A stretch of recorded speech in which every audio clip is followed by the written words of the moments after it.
Good afternoon, everybody. I wanted to do this thing where I started a little early and played some music over one of those starting soon streams, but YouTube decided to just not connect. Oh. I had to turn my own self down so you don't have to listen to me. All right, let's get our usual shtick. Muzak on. There we go. Okay. For the Sunday preview today, it's Orcs. Wog, Mr. Bond.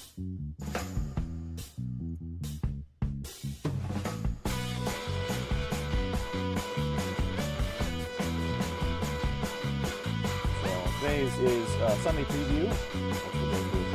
Start the show.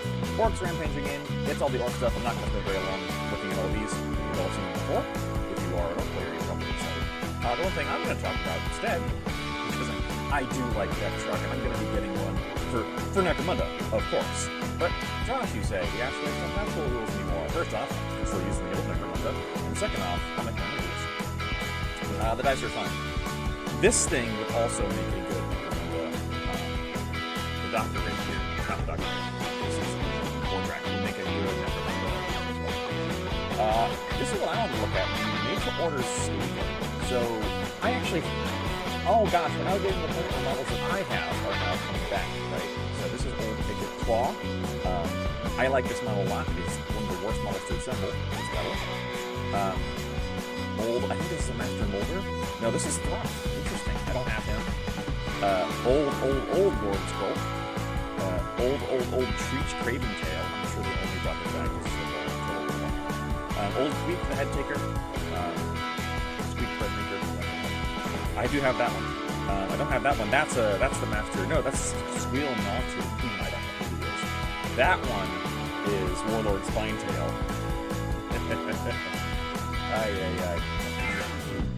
Full screen, so it's better. Easy for USD. That one is Deathmaster, the old Deathmaster. Not quite as impressive as he. No, wait. That's. Sorry, I skipped Plaid Lord Nurglitch is one of these. That's Warlord Spinetail. That's the old Deathmaster. That one is a classic Vermin Lord who is fairly big. And I hope he's better to assemble than this old Wolfnaw Vermin Lord who really does not like to stay together because this thing is a huge, heavy metal spear that really sucks. So.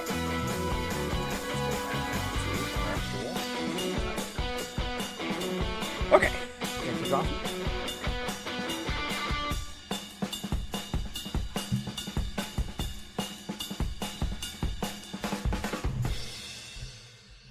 Oh, music is way too loud. Sorry. Bap. How about that? It's interesting. Sorry. Well, so none of that was listenable. Okay, well. So here's the thing. In the VOD, it showed up as being functionally, you could not hear the music at all, so I turned it up at the start of this one. Apparently I messed up. What'd you say? I can't hear you with the guitars. Oh no, he can't hear us. He's got his AirPods in. All right. So what are we doing today? Today we're building. Maybe I'll just cut that from the VOD. Oh well. So, what we've got today is, yes, last stream, we made the list of what Delaque we're going to do up there in the upper left. Right. Sorry. Right, left, that way, right, that way. Good. Okay. And now we're going to put them together. So, somewhat weirdly, we're actually going to start with the ones, we're going to start with, not weirdly, I guess. Where did my instructions go?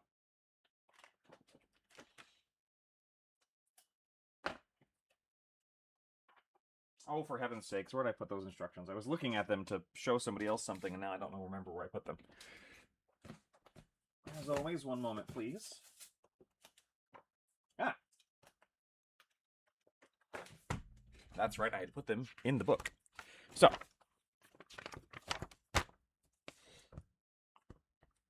Now, our Master of Shadow isn't going to have a flamer. He's going to have a plasma gun. So, let's get the plasma gun out, right? I forget, is there a plasma gun on the basic sprue, or do I gotta go to the upgrade? I think I gotta go to the upgrade sprue for this. There we go. Yeah, there it is right there, number 15, I think. Yes. Upgrade frame guns. Now, somewhat annoyingly, on the upgrade frame, it doesn't, or in the instructions,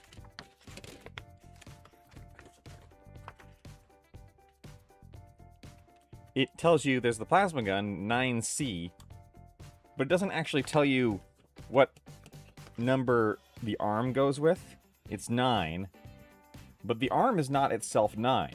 And here's the thing, in Necromunda, it usually goes, the matching arm to the gun is, or sorry, not 9, it's 15.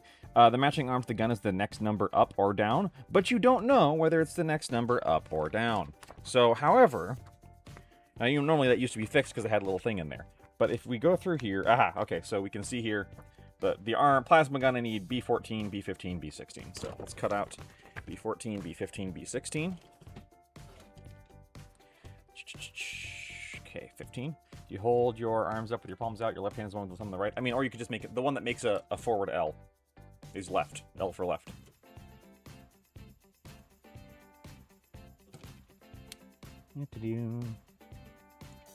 So how's everybody doing today? I hope you're doing well. 15, 16, and 14. Anybody doing anything fun, exciting, hobby-wise? We are doing our session 0. What's neat about the made-to-orders is it's a good marker for those who've been playing Total War 3. Yeah, that's how I got into Warhammer, and especially Oldhammer, and especially Skaven, was when Skaven dropped in Total War Warhammer 2. I had never seen Skaven before. And I was like, oh, these are funny little guys. These are comedy evil men. I love that. And I do, and I still do. And that was my initial love of Skaven, and...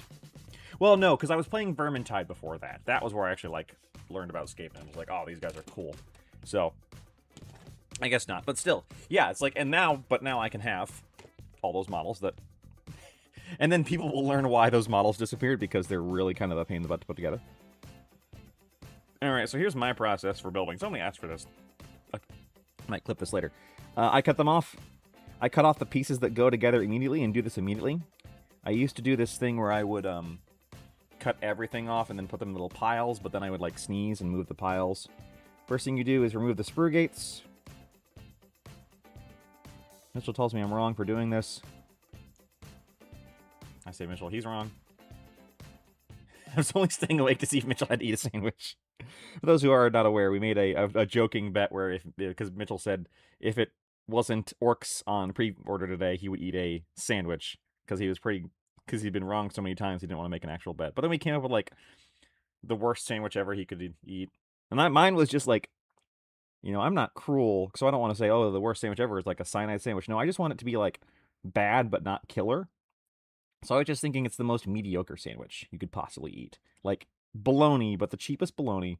The most flavorless, Kraft American Singles cheese. You don't get any mustard or mayonnaise or any other condiments at all. You get nothing, and then you don't even get lettuce. It's just bad bologna, bad cheese. And the bread is it's not stale, it's not rotten, but it's just slightly starting to go. And it would just be an incredibly mediocre experience. The kind of sandwich you pick up at a ball game or whatever. My starter box I got yesterday came with bonus plastic. Ooh. What'd you get?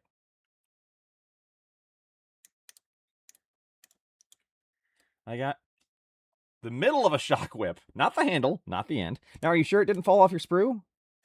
Because mine had pieces that had fallen to the bottom of the box. Next thing I'm doing is scraping mold lines, of course.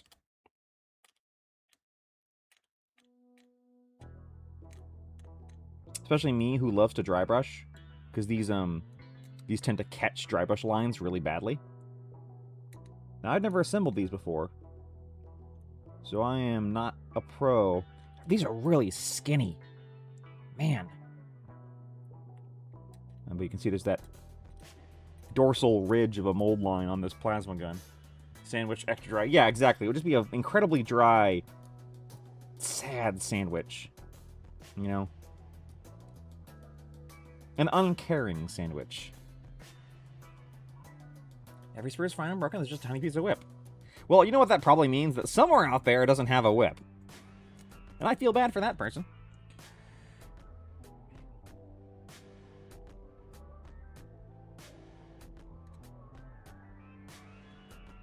Now, I will probably not be assembling heads today because I'm not quite sure what I want to do.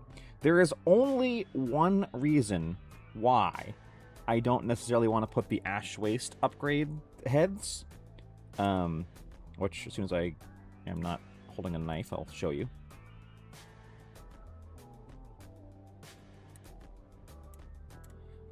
There we go. Put those down. Get them. Where'd I go? Where'd I put it? There we go. These. I don't love the normal Delaque heads. These have the gas masks. I like these a lot better. Some of them I don't. The problem is that there are 10 of these in here, and they don't make this anymore. So if I want more, I'm not going to put the backpack boxes up. I'm going to test the backpacks, but I probably won't put them on. I think they ruin the profile. Yeah, those are weird. And I probably won't put the flasks on either. But I can't get any more. So if I ever get more Delaque outside of my initial 10 gangers to add to my gang, I have to either, like, and I do not, even for products that aren't made anymore, I personally don't like dealing with recasters. It's just a personal thing. So I'd have to get an alternate or find something close, or just have two things in the gang that are not the same.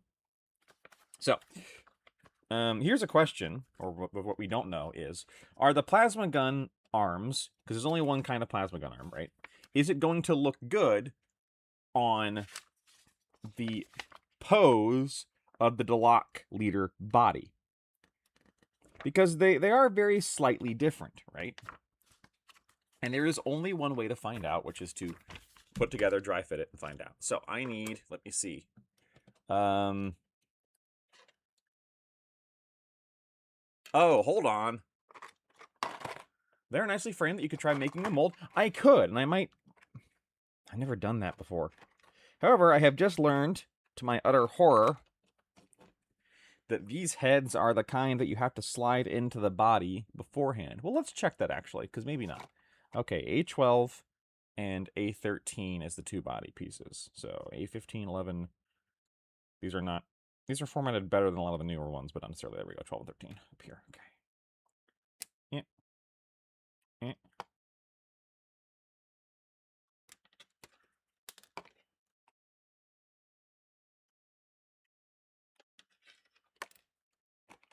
Okay, and the... Oh, gosh. Oh, no. The collars are also morphed to the... Well, here's the thing. Even if this ends up being a thing where you're supposed to put the collar in beforehand, I can get around that with some green stuff and some sculpting. And you'd never notice. So...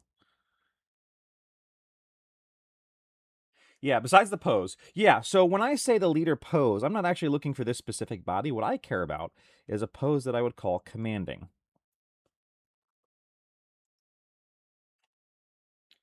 So, can you get in here without me having... If these are held together, can you get put in here?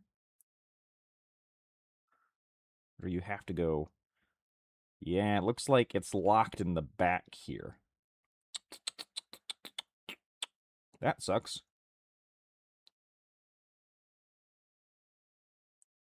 And I hate that kind of design as a kit basher. Now, again, once the head is on here and that collar is covered up, you would never, ever... I'm going to zoom in for you guys. You can see what the heck I'm talking about. Okay, hold on. Sorry. There you go. All right, so... this little piece here is supposed to lock in between sandwich so it doesn't fall out. Here's the thing. Once you put the head on, you will never, ever see that. So let's crack open our out-of-print Delaque Ash Waste box. Look at me ruining this out-of-print thing that's so valuable. I shouldn't use my good clippers for that. I hate these kinds of boxes.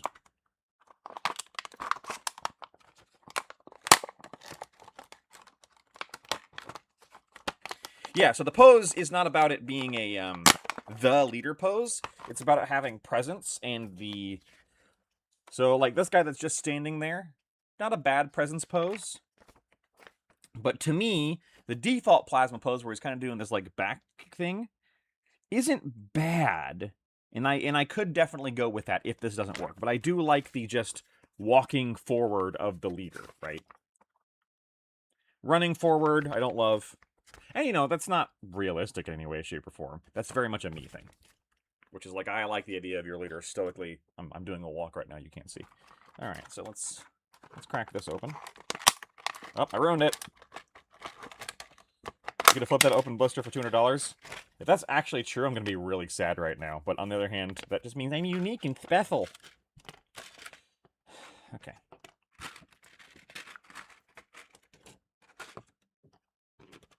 I mean, that could have bought me like half a Necromunda box. Alright, so.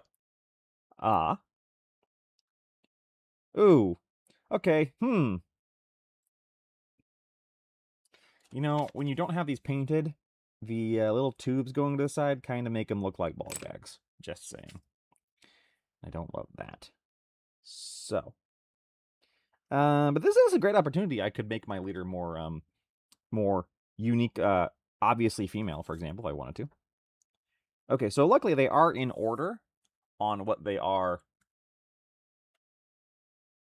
They don't look like they might shout, drive me closer to that tank. I want to hit them with my sword, or in this case, my snake. How are you supposed to tell they're in charge? Exactly. Yeah, that's very Warhammer to me, even in Necromunda. All right, so this is the top one. Which head do we like for a leader?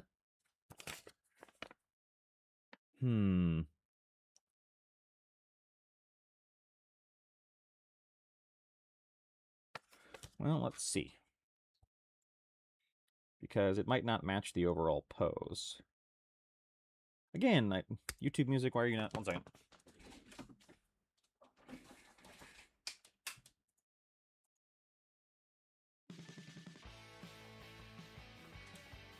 Forgot I apparently have to leave that on the open page or it doesn't keep playing.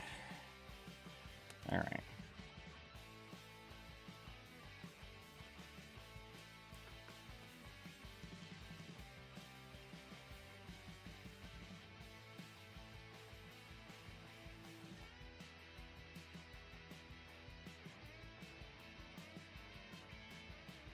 That head doesn't look like it wants to fit in there at all.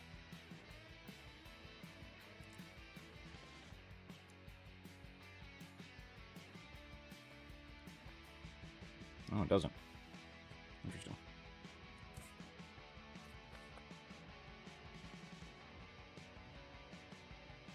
And I think it actually... Some of the heads in here are ones that stare forward, and others are ones that are in the running pose.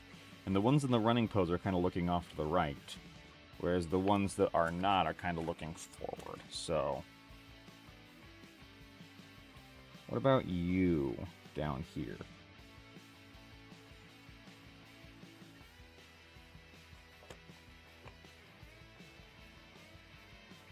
Yeah. Well, my plan to do the heads afterwards off camera to avoid this has kind of been...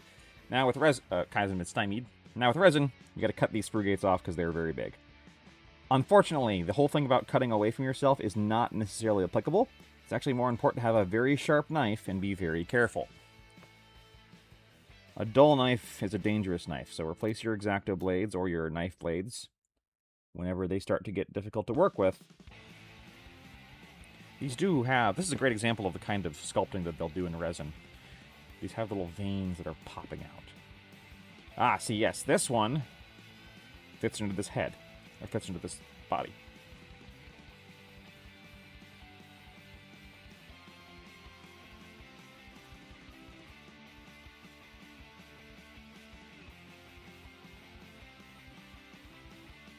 There we go. Now, unfortunately, this has what is, in my opinion, the most annoying type of connection points, which is... There's no notch or anything right there. You just have to put them. You heard it. Kids, cut towards yourself. I mean, yeah. Unfortunately, like, that's one of the first things they have to teach you, like, in more advanced whittling classes, is you have to get over the idea that you can only cut away with yourself because you actually have way less control. It's very similar to when you are painting thin lines. You always, this is my brush, you always brush towards yourself not away. This has inherently more control than this. And if you're worried about ruining the model, unfortunately, that matters. Let me zoom back out a little bit. Not that button. That button. There we go.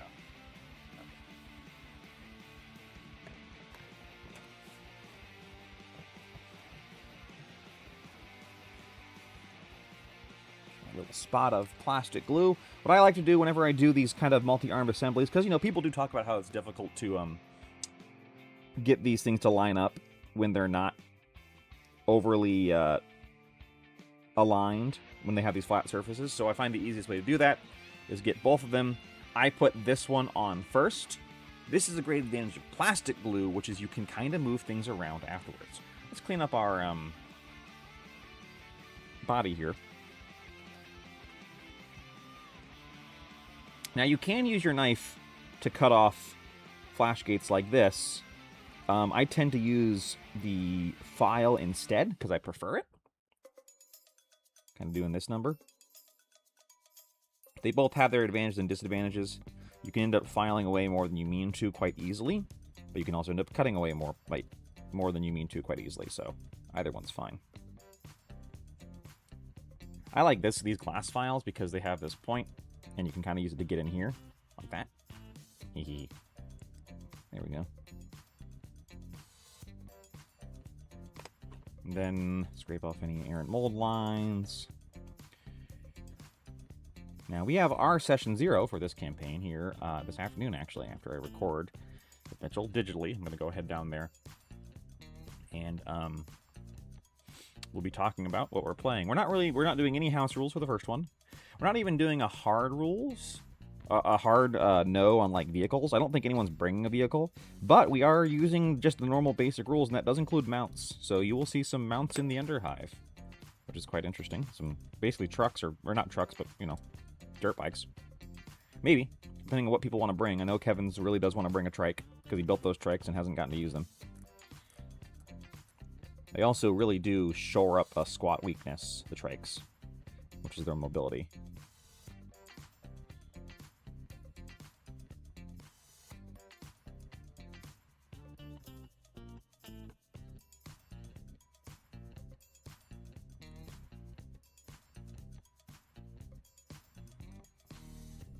Okay. Now, if I put this guy's head in here, the gun goes to the left, he looks to the right, kind of. Which is kind of what you might call a classical contrapasso form. You see it in statues all the time. Their arms go one way, their heads go the other. It's balanced, it looks good. It's a heroic pose, so to speak. And it looks like he's observing, less than action.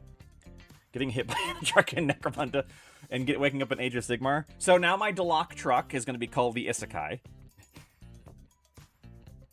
Now, of course, what is the one downside of this Revan? Revan? What is this? Star Wars Knights of the Old Republic? No, this resin is that you cannot use plastic glue. Of course, you gotta use the superb glue. The pretty good glue. Beep, beep. Slam.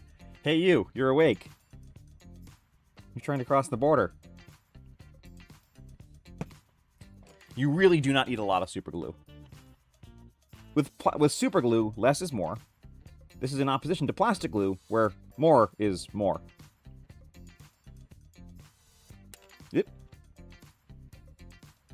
Try and make sure that filled in. There we go. Always dry fit before you test things. Always, always, always dry fit. Especially when you're doing what I'm doing right now, which is being a little experimental.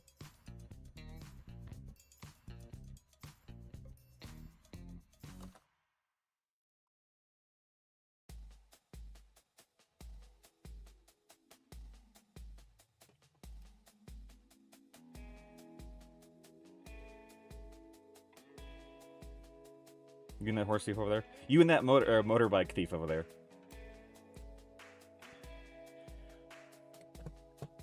The other reason to dry fit is it tells you where the connection points are that you actually need to put down plastic glue. Now, yeah, you do the build of the bodies separately. And then press tightly. There we go. Okay. While we're waiting for that to dry fully, let's work on the legs.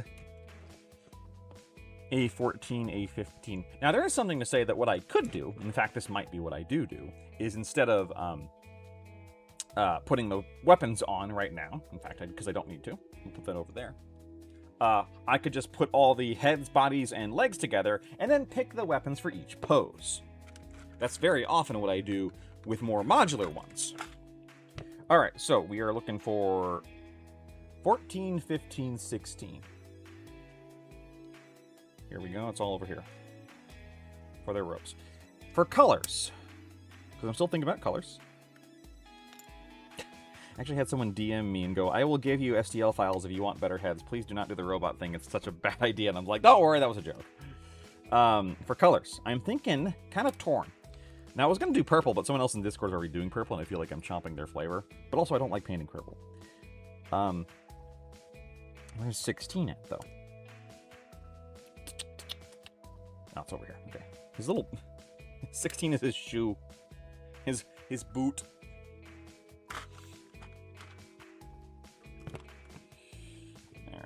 Alright. So, for...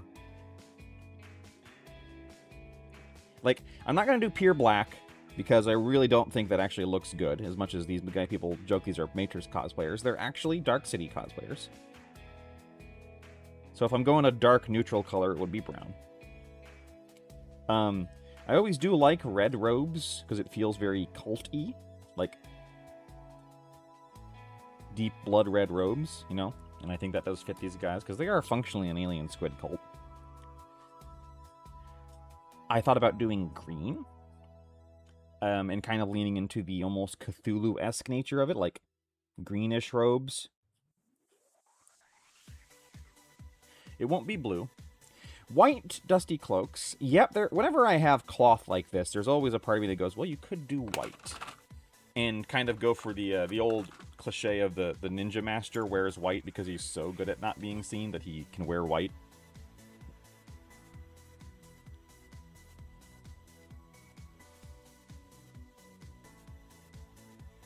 And I am certainly a lot more comfortable painting white than I was, so it is an option. And the great thing about white is that then you can use any accent colors you want, because almost everything goes with white. I was actually kind of thinking white with purple.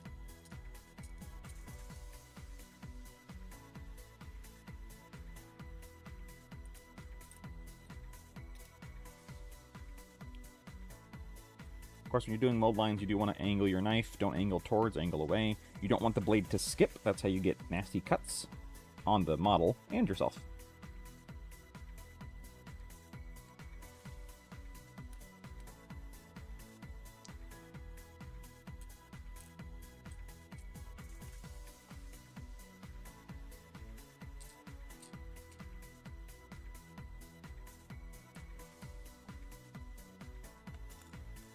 Bright magenta.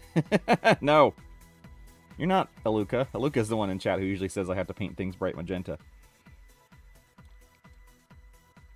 Leopard print is the cleared... Oh, gosh. With the leader in white tiger. Oh, my gosh. Leopard print. That would be so funny. It's awful to paint and look at, honestly. I would not enjoy any of that process. Oop, where'd you go? There you go. Okay.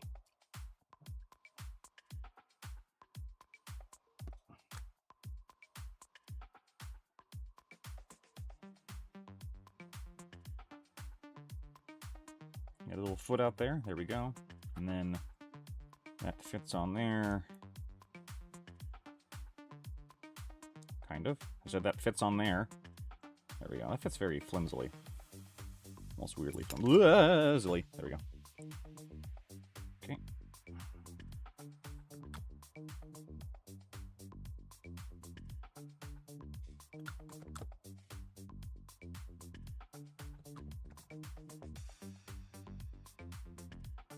Look at that. Alright, let's go.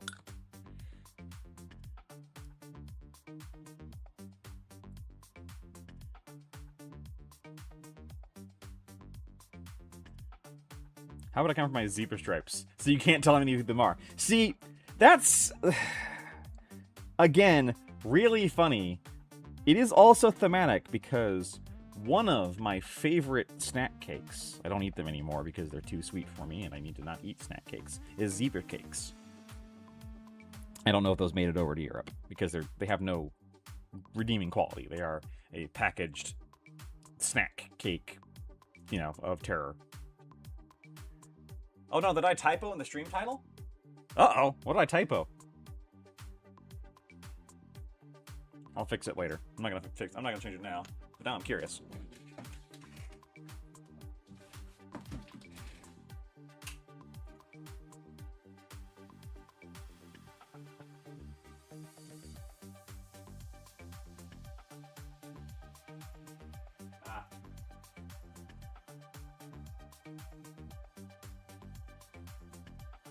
Oh, I put Delaque.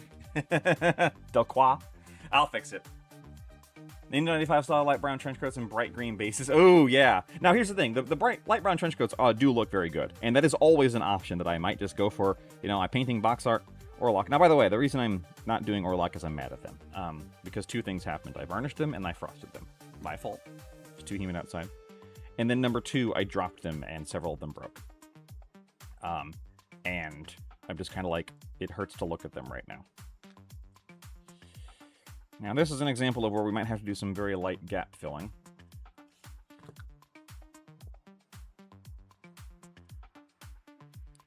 And I don't think I can change the stream title from in the stream or while it's streaming, and I'm not going to. I will change it after it goes live, though. All right, there we go. So now he is doing a steppy. He walking. Yes, indeed, he's walking. Hoping that he will see. So, yeah, there we go. So now we know, ooh, yeah, I like that, because now this radiates calm, control. Now, what I usually very often like to do with my leaders is, even if they're holding a two-handed weapon, I will kit bash it so that they're holding off to one hand, and they have a melee weapon on the side. Not going to do that here, for the simple reason that I want to get this done. I'm already behind, because of my choice to switch. So.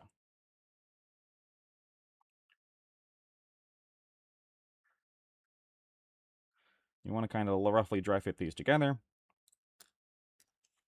Make sure that it's going to work. We will have to do a little gap filling there, which is not hard. I'm not even going to have to use sprue goo for that.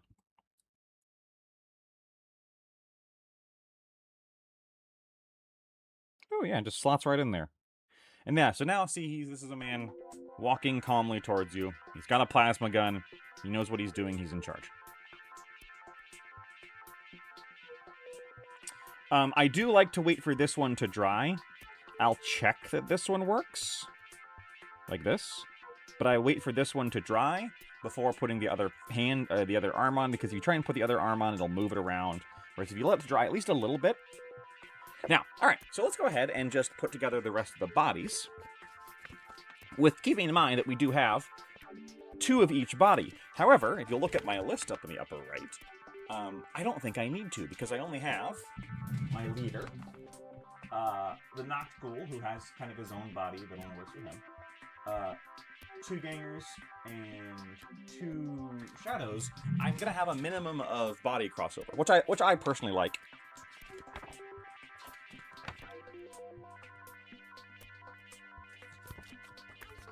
Now, here's the other problem, and this one I don't have a good solution for. I like the model of the sword way better than the Serpent's Fangs, but they are very different, and it's a model that is going to kill people, so I'm going to be WYSIWYG here, even though I would prefer to use this guy up here. Ugh, my coffee got cold. So let's get down here. Oh wait, no, the Noct Ghoul's on a different spur. Never mind. I don't know why I'm doing that yet.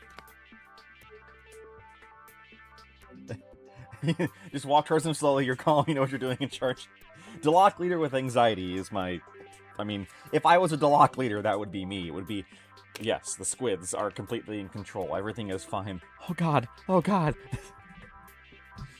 Squidala! Has been many buntoons since I have talked to the squid people. If you don't know, Watch and Play of Loading Ready Run, you should look into that. It's like their second episode. Alright, so, what else have we got? We've got Leaders and Champions who are a different sprue, don't have to worry about that. I forgot the Nautical is an alternate champion, so don't have to worry about him. I've got a Medic.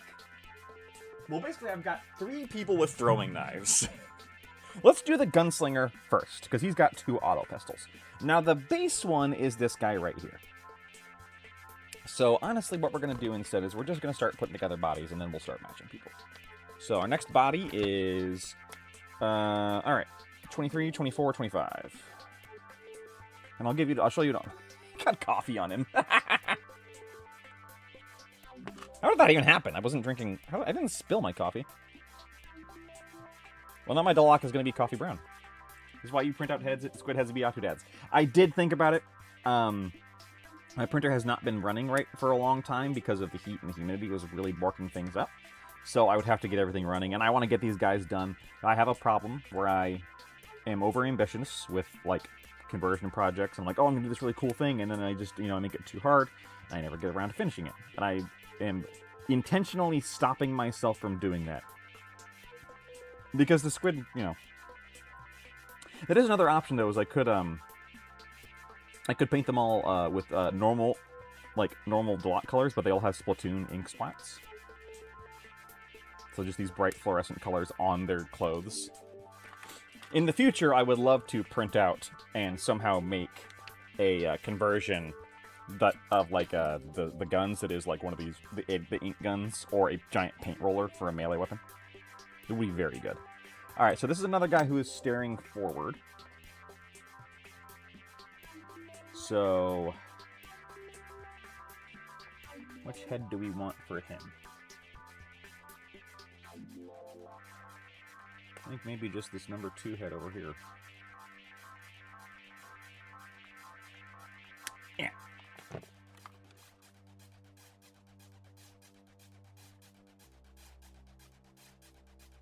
There we go. These heads are so detailed, so nice. Let's dry fit it, make sure it works. Oh, don't forget to get the little chin flashing here. There we go. Then clean it up.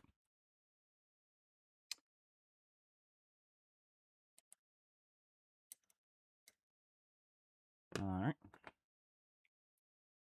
Slot you into your spot. Do you fit, sir? Or are you a side looker? Yeah, he fits. There we go. Okay. So let's get the rest of these cut. Oh, once I get the music changed, I gotta go back over. YouTube is a functioning service. I complain, but A, they're giving me free music to use, which is great. And B, I'm not using it as intended. This is designed for tracks to put in your video, not use while streaming. So.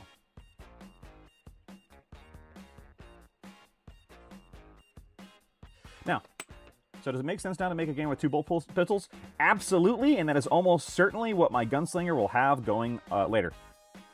For cost reasons, I'm starting with 2 auto pistols, but the bolt pistol had a wonderful glow-up, both because the plasma pistol got the cost increase it deserved, and also it got better because it got rapid fire, which is really good. So the bolt pistol has rapid fire. I think 2 bolt pistols for 90 credits is a short range, but very deadly combination with Gunslinger. The downside is you do now have to have Gunslinger. Or is it Gunfighter? I forget what the actual name of the skill is right now. You do actually have to have it to even fire 2 pistols.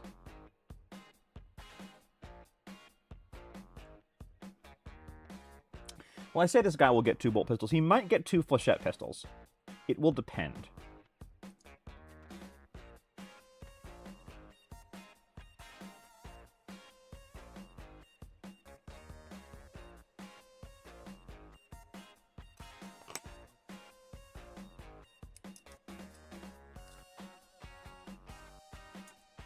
It will depend on how the initial matches with my against a squat player go, against Kevin's squats. Because if I'm getting rolled by the toughness 4, flechettes actually sound better because they wound on 3s. However, if I'm getting rolled by his armor saves, then bolt pistols sound better because they have AP 1. Either way, bolt pistols very good now. What do dual-wielded weapons do now? Nothing. Oh, wait. Well, now dual-wielded weapons, do you mean dual-wielded melee or dual-wielded pistols? Dual-wielded pistols, you can't fire them at all without the skill. However, you no longer get the -1 to hit, even with the skill. So, you know, it's one of those things where functionally no one ever did that anyway.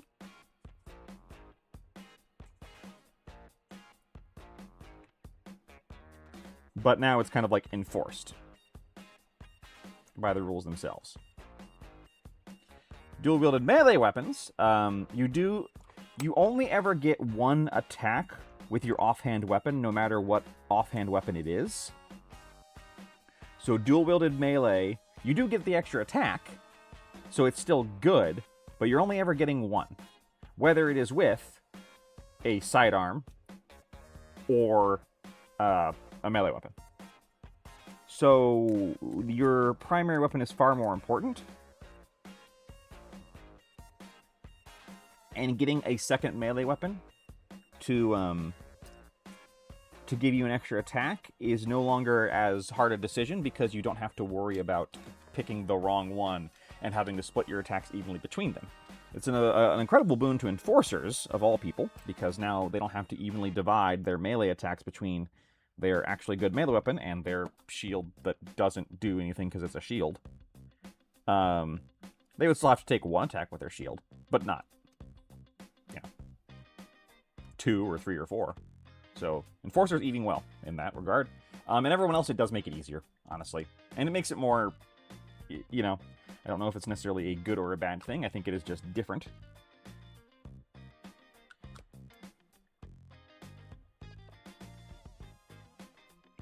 And if you have sidearms, you can only, I believe, I need to double check the wording on this one, because if you're asking, like, how does gunfighter work in melee, I believe you can only ever take 1 attack with a sidearm keyword, no matter what, so I don't think that someone with 2 sidearms gets to do 2 attacks in melee. I think they only ever get to do 1.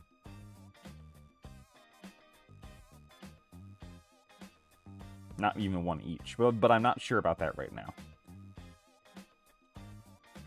I'll have to check.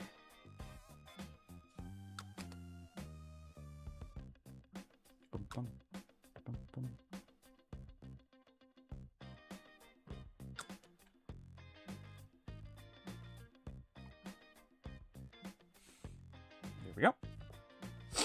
I mean, this guy could also make a good stand-in for a leader, if you look at his pose. He's kind of standing tall, doing the very good contrapasso thing. But we've already glued this guy's arm on, so... Too late!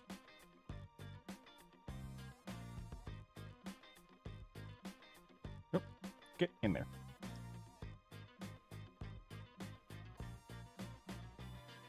Uh-oh, that doesn't want to stay. Oh wow, I really borked this guy up. That's okay, we can fix it.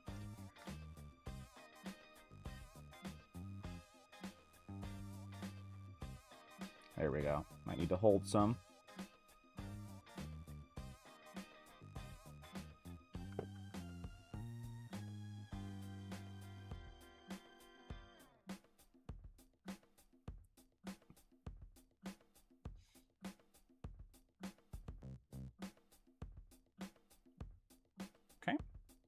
Hold him here.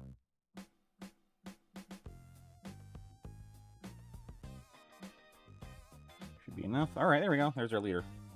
Look out, he's got a gun. Alright. Next set of bodies is... This is a great thing that you can now have 2 throwing knives, even though the throwing knives do not have the sidearm keyword, so you cannot actually dual wield them anymore.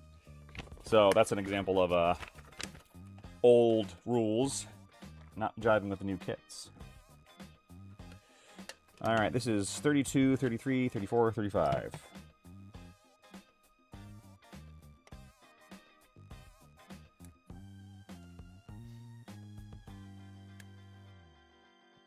35.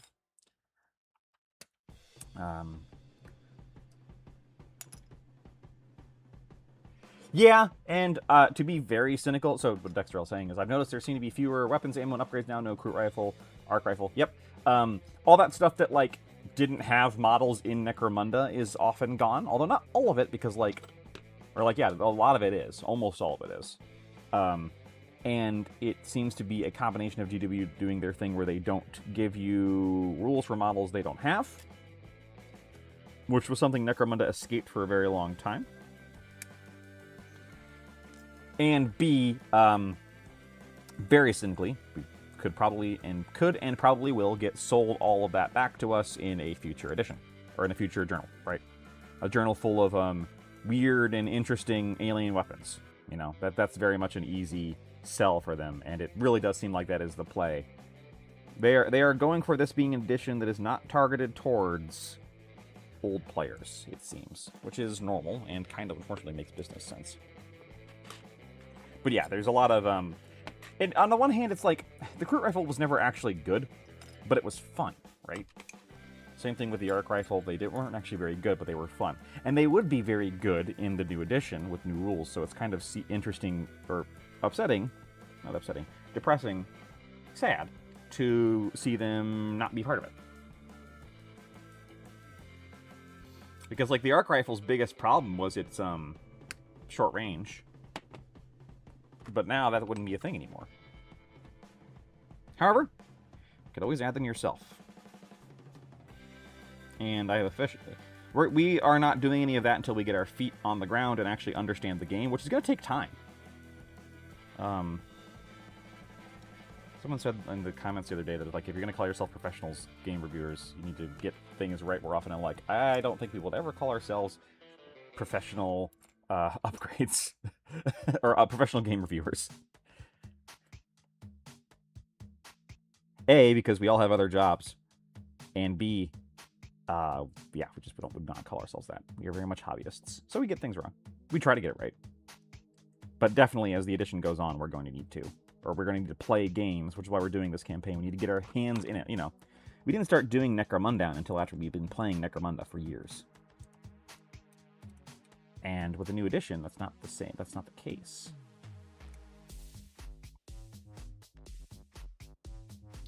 Now, when I go to the shop later today, if they have it, I might very well pick up that Ball Gundam.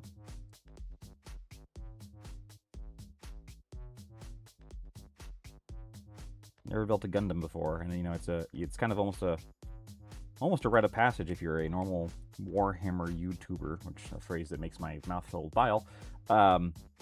To that you have to, like, buy a Gundam kit and go, wow, look how cheap and amazing this is compared to Games Workshop. So, well, you know. Hello there, finally me catch a stream again. Hello, Luca. Eventually all the resin will be replaced with plastic. Bye-bye Forge Roll, they'll be gone by 2030, and I don't hate that, as long as everything is actually replaced. What they'll do is they'll keep releasing things in made-to-orders. I don't think resin will ever fully go away for that reason. As long as resin itself is an option in the wider gaming creation sphere, which it is and will continue to be, I think GW will do some stuff like that. If I know anything about personal game reviewers, is that they always know things and are good at the games they talk about. Well, yeah, that's a different story. We do try to, you know, and I do think you have a, for lack of a better term, moral imperative to try and get things right? Especially when you're... But there's a reason we haven't started, like... None of the videos we've done are, like, tutorials or guides or tier lists yet. They've all just been first impression stuff. And we don't feel so bad about getting things wrong on first impression stuff because they are literally first impressions stuff. Now, when I do the first video I'm going to do on which tier list, or, well, you know, what's good and what's bad for a gang or specialist, I gotta get more hours in before I can talk about that. And that's always the downside, is if you take time to get the hours in and somebody else doesn't, they get the views and you don't. Which, while it's not necessarily a problem for me because this isn't my job, yeah. Excited to learn about, see all the wow, have you heard about this Gundam thing videos once the Gundam minigame probably hits? Yes, if it hits and hits well. Bandai, I happen to know from their trading card game sphere, which is a big part of life at the game store because, you know, One Piece and a whole bunch of other things that are Bandai, they make some really baffling decisions in regards to their marketing, monetization, distribution, in regards to their games that maybe they don't make in regards to just selling models. And there's a non-zero chance that they bungle this via things that have nothing to do with the game themselves. Or are a side to the game themselves. Like, it could be a very fun game with very cool minis. And then it's like, yeah, but you can only get it, you know, by buying it on the third full moon of the month on a Tuesday. We're going to go ahead and glue these together now, let them dry.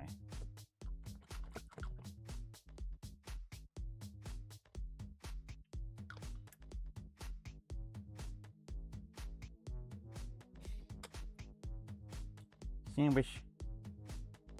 Yeah, the minis game half released as part of the TZ. See, already, yeah, exactly. It's I have people who don't know that. They didn't get, we didn't get any. I don't know if our shop ordered any or not, but I know we didn't get them. And, like, so it's a kind of a confusopoly thing, right? Where they kind of make it difficult to buy their product sometimes. To say nothing of the limits and things. And so now it's going to come out and people are going to go, wait, I thought there was already a minis game. And you go, no, no, no, this is a different minis game. And they're like, well, I don't, okay.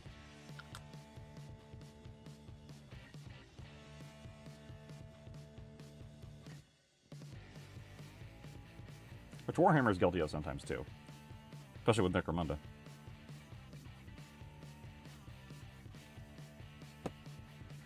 Almost forgot to dry fit. Oop, almost forgot to carve out his chin, chin, chin.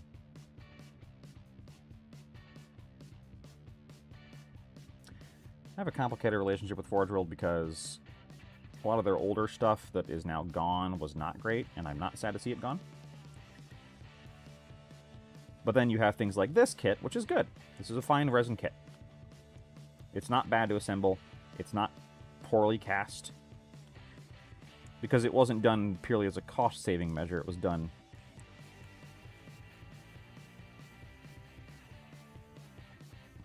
as a sculpting measure and a cost-saving measure. Whereas the old fine cast stuff was, well, how do we not sell metal minis anymore because it's too expensive?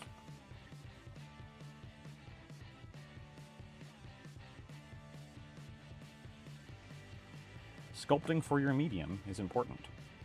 And many of those original fine casts were not sculpted with fine cast in mind, and you could tell. Whereas almost all the Necromunda stuff, in fact, I would say all of it, that is on Forge World now, or what is, you know, expert kits, sorry, was sculpted with that medium in mind and is mostly good for it. So they go together. I'm not sure there is anyone who isn't confused. I'm not sure Bandai knows what's going on with the whole thing. Yeah, exactly. That's kind of, and that feels very Bandai. They're not customs heads. They are these. These now defunct. I bought these ages and ages ago, never used them, because I knew I wanted them, so I'm using these. There we go. Can we see them up close? Oop. Is that going to focus? There we go. There they are, everybody. Look at those beautiful gas masks. Probably not going to use these. I don't like the backpacks. I think they ruined the Delaque profile. The flasks, we'll see how they go on. It's kind of fun to have water-carrying flasks, but... Alright, now let's focus back in on the... There we go. Okay. We'll see how the flasks go. I haven't decided yet.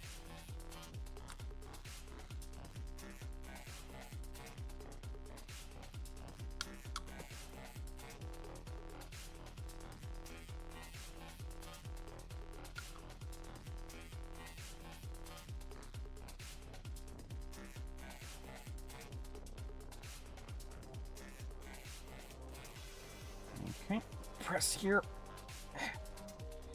There we go. And then, nope, you press more. More press.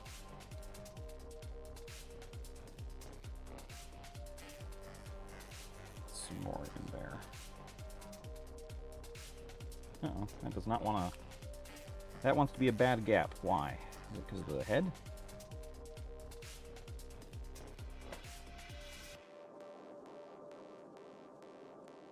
think the camera's slightly out of focus. Oh yeah, it is. Sorry. I need to actually stand up and look at it. I'll probably zoom back in again.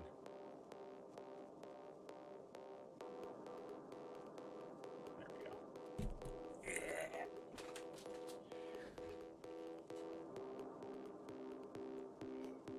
But yes, I am very... Both the vertical stick, comms antenna, and not a breathing tube? Yes. I assume so, but the snorkel is a really funny idea, and I actually kind of like that idea. Oh, now I want to replace... Now I want to get everybody just normal snorkel heads. I have that STL somewhere, and if I don't, I know where to find it. Just everyone's Scuba Steve. And here's the thing, that's you missed it. I was talking about what colors to paint them, and someone else did your job and suggested bright magenta.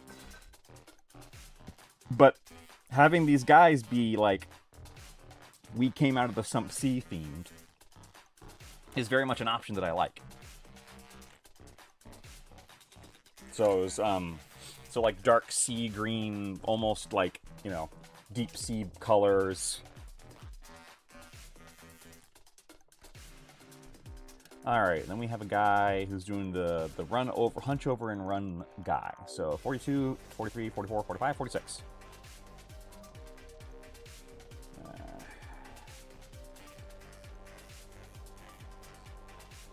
Because that's what I like about Delaque is their mythos, not mythos, their effect that, you know, they're more or less beholden to ancient denizens of Necromunda, whatever they might be. Squid aliens. So I would like to lean into that. But I decided that making them look full Xenos would probably be too much, because that's how you just get, you know, the entire Space Marine chapter that's sitting on top of the spire on your head.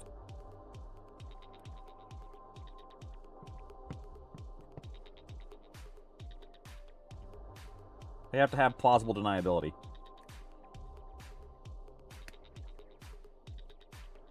Uh, 46, there you are. It's his shoe! Look at that. Shoe.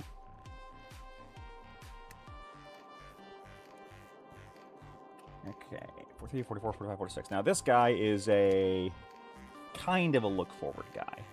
Okay. So which of these is kind of look forward?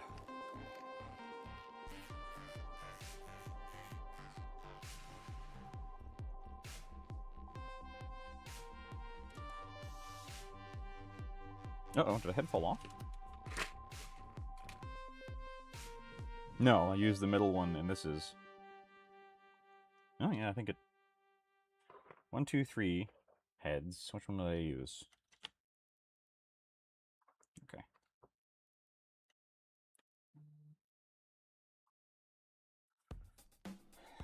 Cody has found out the orcs are releasing and is happy. As he should be. Are you gonna fit in here yet? Take a look at you. You might be too far over still.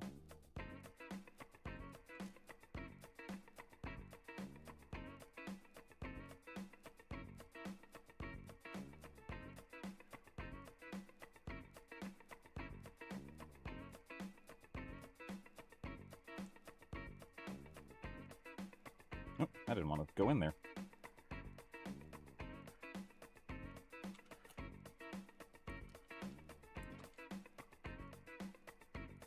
So yeah, I'm just trying to get a very rough ballpark of if each head is going to work with each one. Yeah, she's kind of hunched over and running, so that kind of makes sense. All right, good.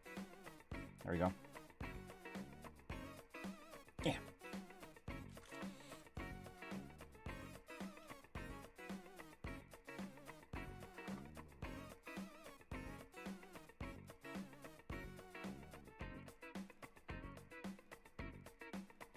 This blade's getting dull. I need to change it. It's starting to do a skippy-doo-dah on me. And just like the Disney movie that thing is from, that's bad. Alright, get the little bits off there. Where's the other one go? There you are. On the belt, of all places. So, obviously, yesterday was the first day that most of you guys would have had access to the new edition. So has anybody, like, who's getting into it, who's not? Please don't be negative towards either other party, if you are or not. Both of them exist. Shark-based? Ooh! I like that, Trader Guardsman. I like that. And I do like... Oh, like almost... Yeah.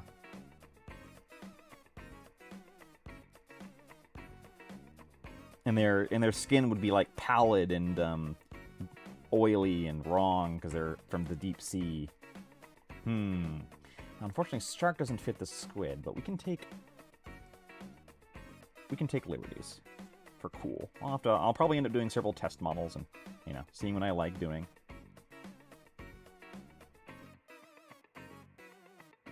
But yeah, anyway, who picked up new edition stuff yesterday, if anybody?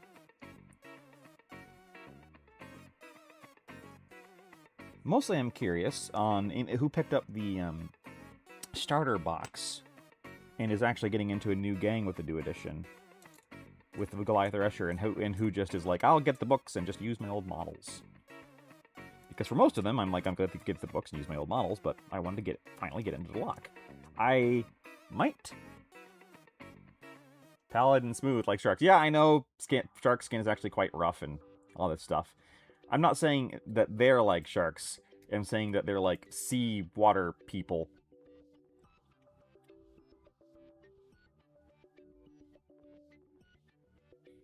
However, if you rotate these guys, they do fall asleep, just like a shark. It's a quirk of their biology.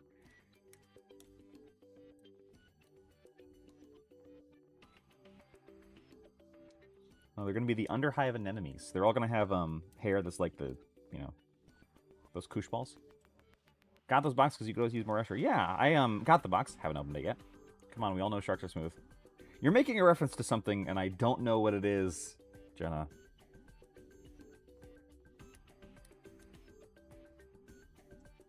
I'm sorry. My culture foo is failing at me at the moment.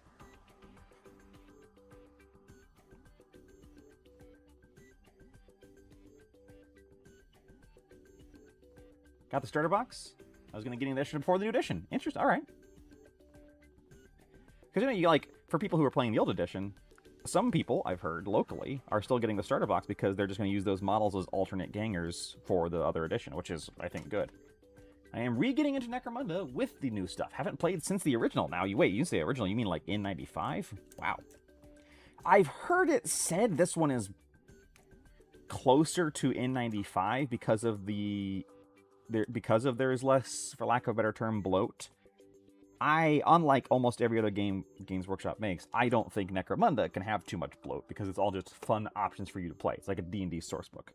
And being a non-strictly competitive game, it's all just fun stuff, right? But there are some people who like the older version where, you know, a heavy weapon was a little harder to manage, and you didn't have as many of them. And that's certainly going to be played through. So, Thoth, if you had... I still gotta find an N95 book. Only issue I see currently is the Escher in the box. Don't see the usual Escher yet. They're just their own gang. They are an entirely different Escher. Basically, you play them separately from the other Escher. They're entirely their own gang. You can't mix them with the other gang, no. But the flip side, and you do lose some options with it. The flip side of that is that they have some really good stuff in there. So, like, their medic has, like, is kind of pumped up. Their medic is very capable of keeping people alive. But, of course, it's Escher, so that's going to be a challenge, because they're kind of squishy. But, yeah, so both sides, the fact that they have unique specialists and stuff, which is not a bad way to do it. I do, however, want them to release something that lets you mix and match, because to me, that's more fun, right?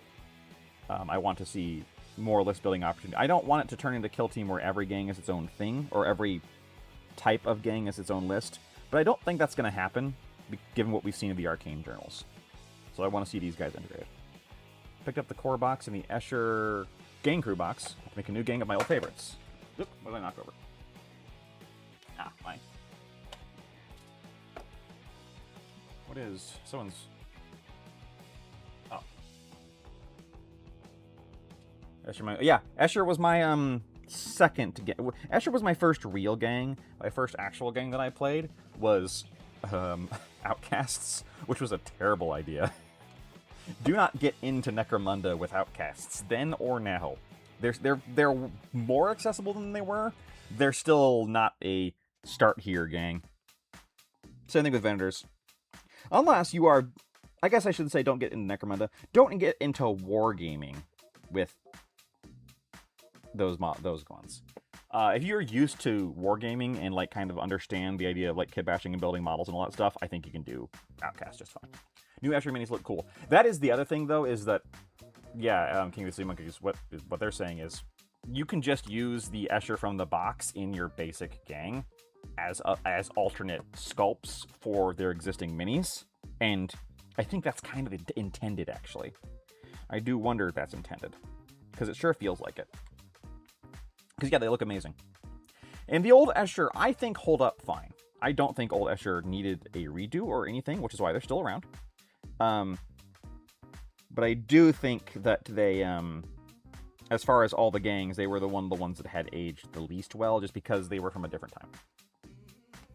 Looks like plenty of cool models in the starter box and work as options of the main gang list with some creative count sets. Yeah, exactly. Yep. And someone on the subreddit, which I don't normally look at the Reddit, but I've been looking at Reddit a lot more recently, mostly because I've been playing a lot of Star Trek.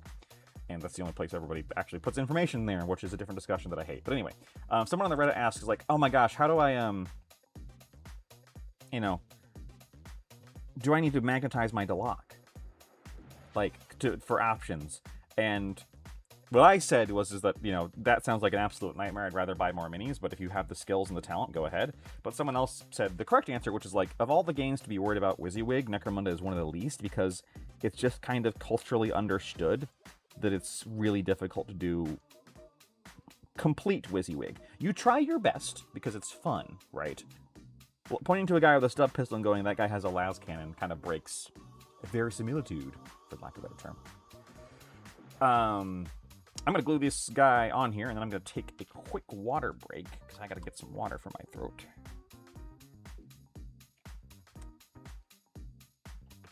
Let's get some in there. There we go.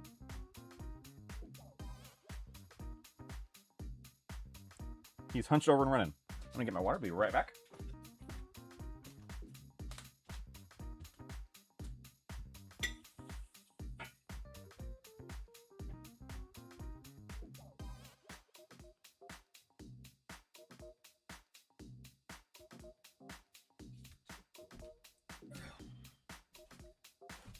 Okay.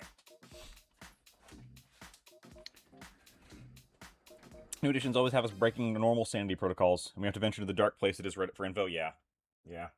I haven't looked at any, like, opinions or things like that, because I've seen, there's lots of knee-jerk and lots of people making, oh my gosh, this thing's so broken, based on incomplete information. Like me, I did that on the video where I was like, Medic is too good, and then I thought about it a lot, and like, actually, when you start thinking about action economy, I don't think Medic is busted, and I don't think it needs an intelligence check. So I'm going to have to do another video explaining why I was wrong there. Because the action economy of trading one of your actions to heal one wound for somebody, it's not that it's a little more complicated, as with everything else, because that sounds really good, and on a very tough model, it is very good, but it scales to how tough the model is that you're healing, and how offensive your opponent is. And Necromunda being more offensive now than it was, I think makes that work. So I don't feel the need to house rule that there should be an intelligence check for Medic. But we need to play a game and find out.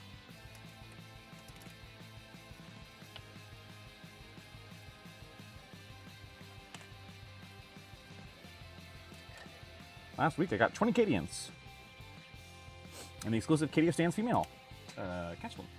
Cadia Upgrade. I'll call Sergeant Minkolesk. Gonna build some Grime Outcasts. Yep. That makes perfect sense. I am for that. I would love to see that. Because I have a, my Outcasts always have one Deserter Guardsman in there. Usually a Cadian who's got, like, been messed up, and, I've, grubbed up their uniform, and I paint them weird. Whoa, you're allowed to take new information, change an opinion? Are you sure that's legal? I will make it legal. That Castellan is rad, yeah. And I feel like that's a better place for her in Necromunda, where she's more likely to be noticed as a special model than 40k, where, I don't even know if you take, I don't even know if you take, like, do you even take, sorry, I got distracted by the music, I got distracted by the electronic beat drop. I feel like I should be taking my illicit drugs and biting on a pacifier. Anyway. I don't even know if you take Castellans in guard right now, and if you do, it's one little model that's going to get blown off the board. Whereas in Necromunda, that's going to be your leader. She's going to be a really important thing. I thought about what you said about Medicaid, and decided to make one of my CDC gangs a medic for kicks. We'll see how it goes. I think medics are good. I think medics are very good. I think you want one. So I guess you could say, like, if it's not even an option on whether you take one, you could say that means it's too strong. Some people, I think Mitchell is kind of that opinion, especially with in regards to magic balancing. Because that's where he, like, Mitchell's a magic judge, certified magic judge, so he knows game balancing actually pretty well. And his opinion is like, if something is an auto take, it is inherently too strong.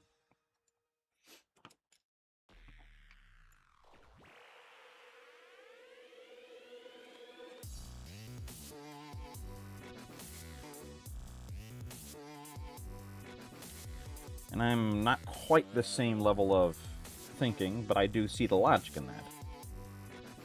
And I do think bulging biceps is functionally an auto take if you have a heavy weapon, but was always true because suspensors were always like an auto take if you had a heavy weapon.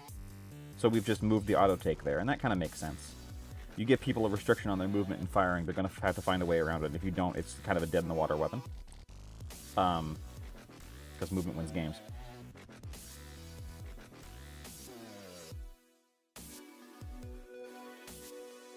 But medic, I think due to the way it works, having a medic with your leader is going to be very useful all the time. Now, somewhat ironically, my medic will not be following around my leader. My medic will be following... my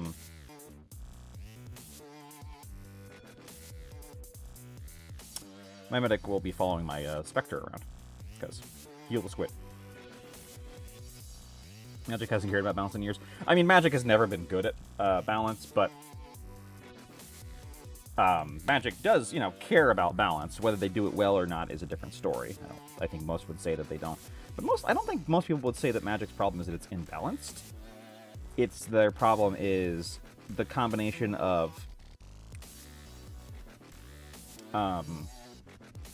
you always have to come up with new stuff for Standard.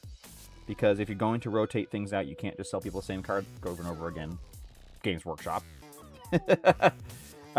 The fact that much of casual Magic play is Commander, which is insanely difficult to balance because of the incredible access to cards. And then, of course, I think most people's problem with Magic right now, and the reason that I don't really want to not interested in playing it, is the Fortnitification of it.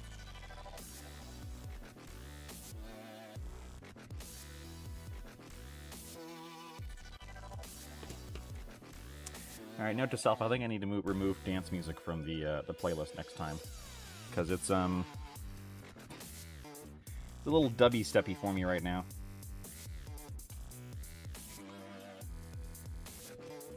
I mean, this track is from 2013, and it certainly sounds like it.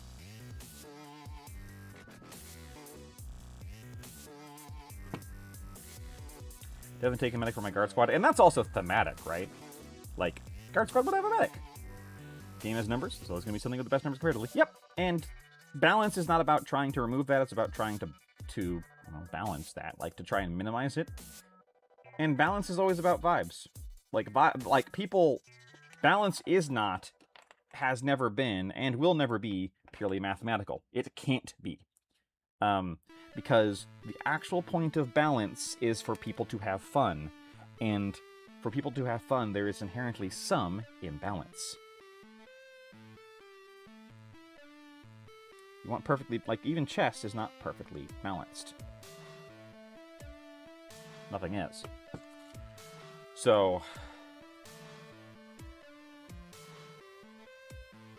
My favorite example of that is Warframe, the video game Warframe, which is a, primarily PvE, as in player versus environment, as in cooperative shooter. And so they've talked before about, well, like, we don't try and balance things, like, we only try and rein things in when they are showing up almost all the time in a given mission, or something like that. Because in a cooperative game like that, what does the balance mean? But then again, games like, I understand,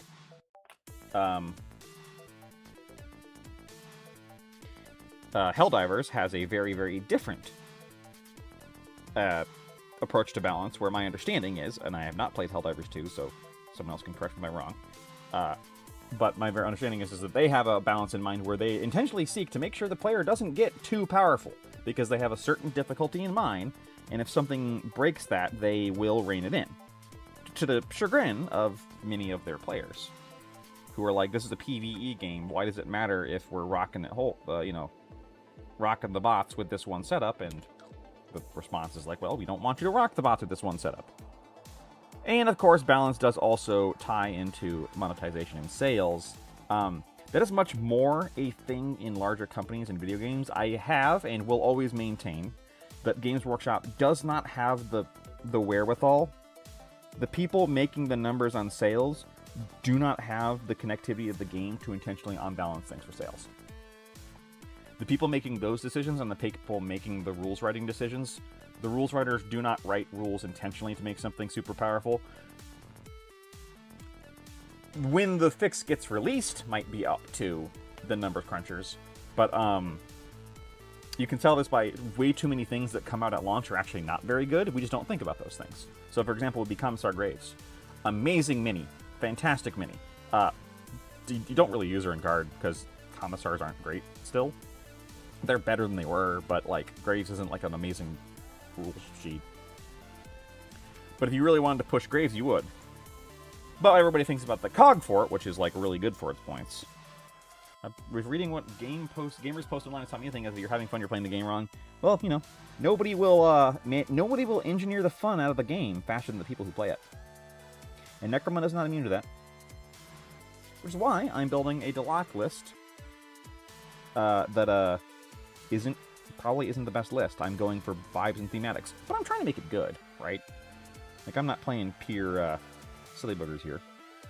I am trying to build a Delaque list that is, like, fun to play and will compete. And that line is going to be different for every person, unfortunately. Or rather, fortunately.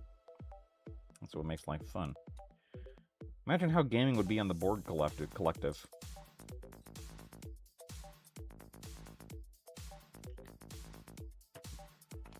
Yeah, music has the wrong tone for Delaque. It sure does, right? This is Escher house music. This is the music. Seeing somebody make a Gensu dilemma out of Graves Centaur, though, went hard. Oh, that sounds amazing. Oh yeah, and I haven't bought the Graves model yet because I'm focusing on Necromunda over 40k. But that's an amazing model and I want it. But it feels harder to justify putting a model that's not as good in 40k because it's a 3-hour commitment to a game. And because if you just show up to the game night, you're playing with people, at least I'm playing with people that I don't know necessarily as well, if at all. And you don't know what their expectations of the game are. And, like, when you build narratively, or, that's a scale, not a binary, right? It's not you're either narrative or competitive, it's all a scale. If you're more on the narrative scale, or you make sacrifices of competitiveness for narrative, or fun, or I like that model, the problem is that it is still not, there's a limit to how fun it is to get your teeth kicked in by somebody who is not built narratively.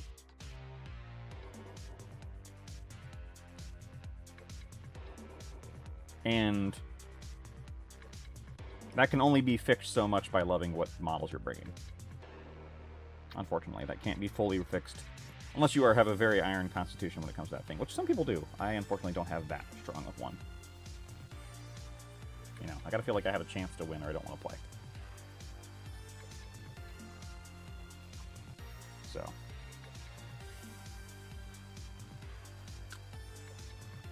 We'll see how this Delaque goes then, huh?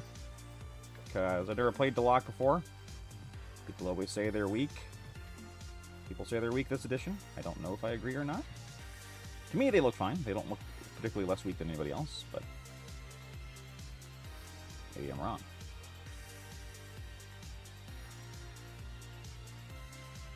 Player of Games, Wayne and Banks Ultra Series. It's kind of about what playing games as a member of the Borg Collective, a version of the Federation that doesn't suck, would be like.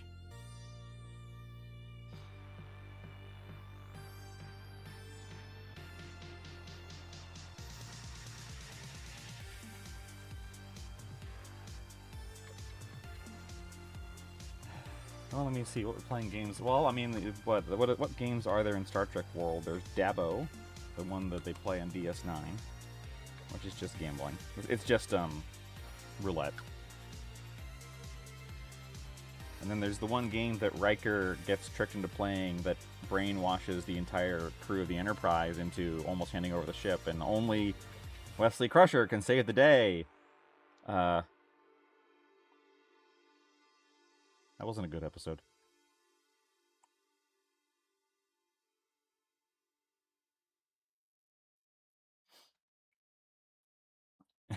Proving the power of communism through being the most gamer. That's a sentence.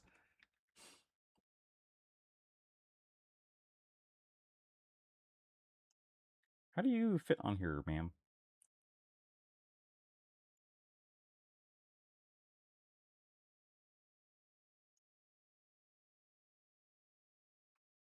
I'm like actually confused about how to fit her on here.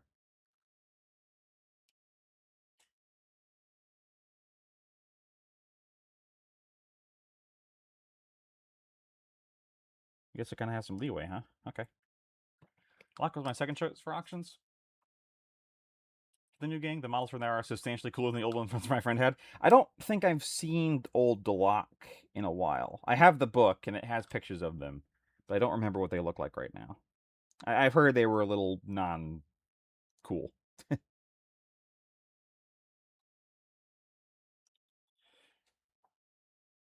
we go. All right, so we've got 1, 2, 3, 4, 5 bodies. We, not counting the brutes and specials we need 1, 2, 3, 4, 5 bodies. Oh. So we need the Master Shadows, 1. Noctical's his own, Spectre's his own. We need a medic, Gunslinger, the Zeitgeist is his own, and 2 shadows. All right, so we can use these to divvy them up. Well, we've already got our leader. Check.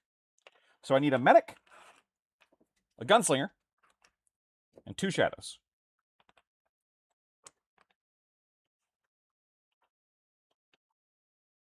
Oh, you know what I also need to do is grab my bases.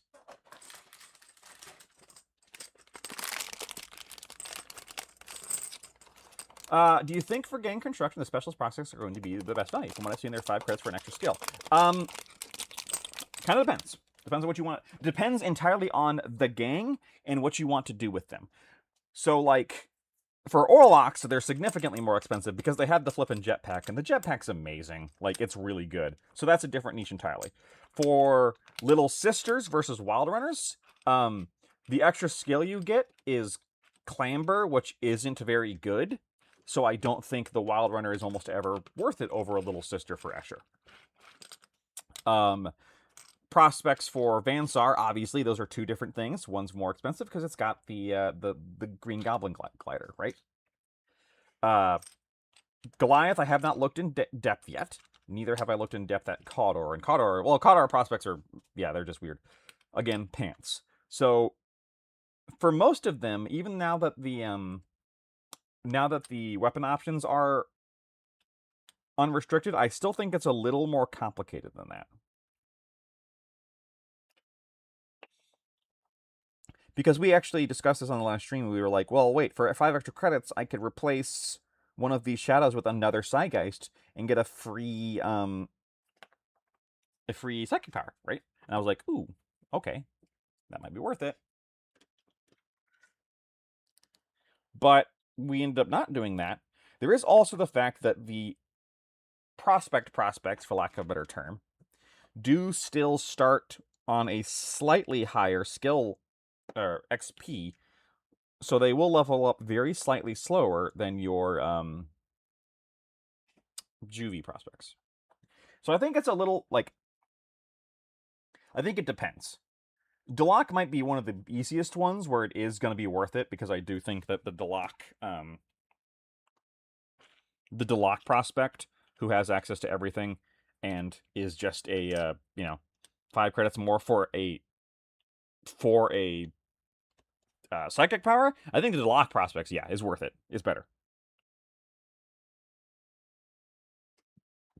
The only reason I'm not doing it is for modeling.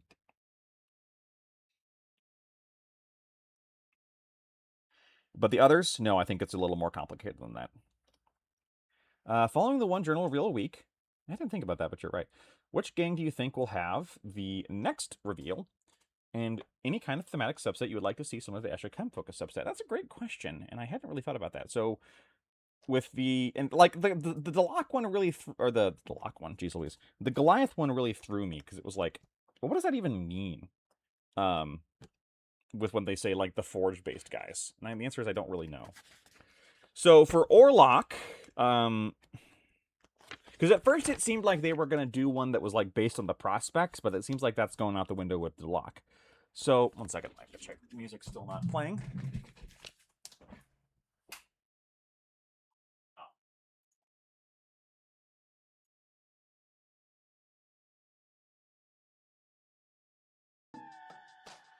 Let's go hit the end of the thing. So for Orlocks, what would I like to see focused on with the Orlocks? That's a tough one. For Kodor, I'd like to see like things more fleshed out between the Redemptionists and the just the House Kodor, right? For Van Sar, I'd like to see more like tech-based stuff, like Augmex kind of leading, and like this more of like a tech gang than the just shooty gang. Maybe something that really leans into Rad.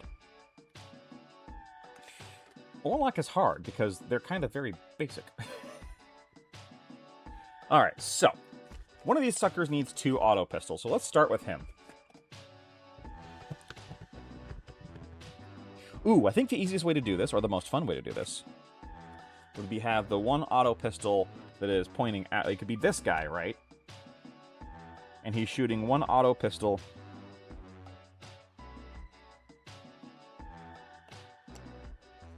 out, like this. And then the other auto pistol is one that he's holding up, like this. So let's find those auto pistols.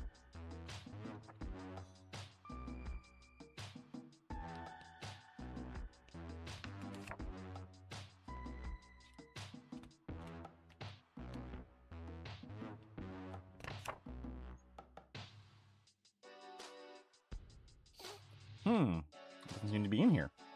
The ones that are pointing downwards do.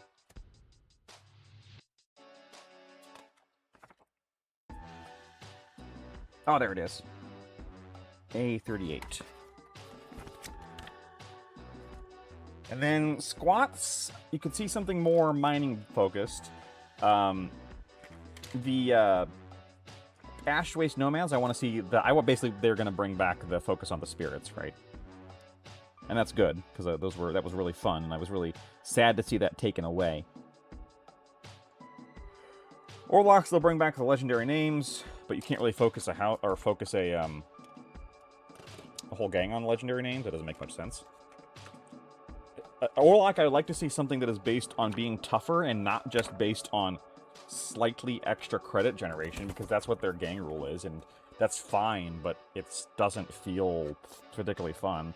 Like, Orlok were already always that, but I don't know. I'm being complainy.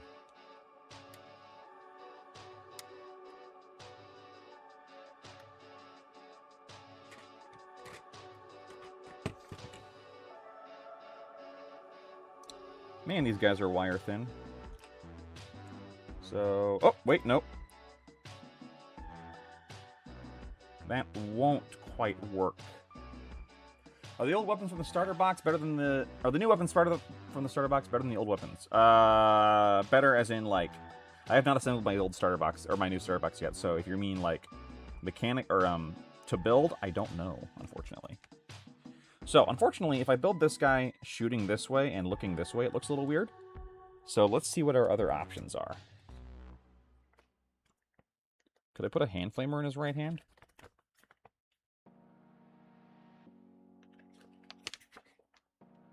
Could I have his auto pistol pointing down? Is an option.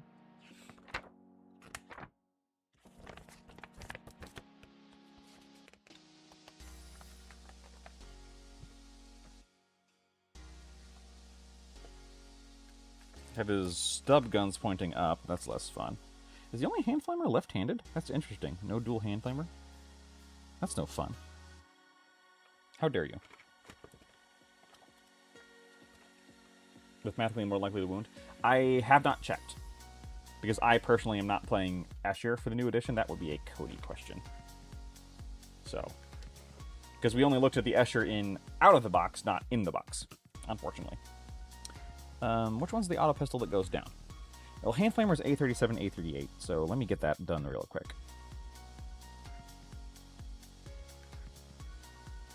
No, 37, 36, sorry. That makes way more sense. Like, what? Okay. 36. And 37. Where are you, hand flamer? Hand flamer. There you are, 37. Yeah, I have not looked at the new box Escher, like, at all, actually. Because we have Cody, who's actually playing Escher. So, you know, we kind of have to divide and conquer to, like, understand each gang's rules in a timely manner. Kevin's our SWAT man, and I'm kind of the Orlock guy, and also now the Delaque guy, and Mitchell's doing Vansar and Kodor, and Cody is doing squats and Escher. Now that leaves some behind, and we'll have to get to those later.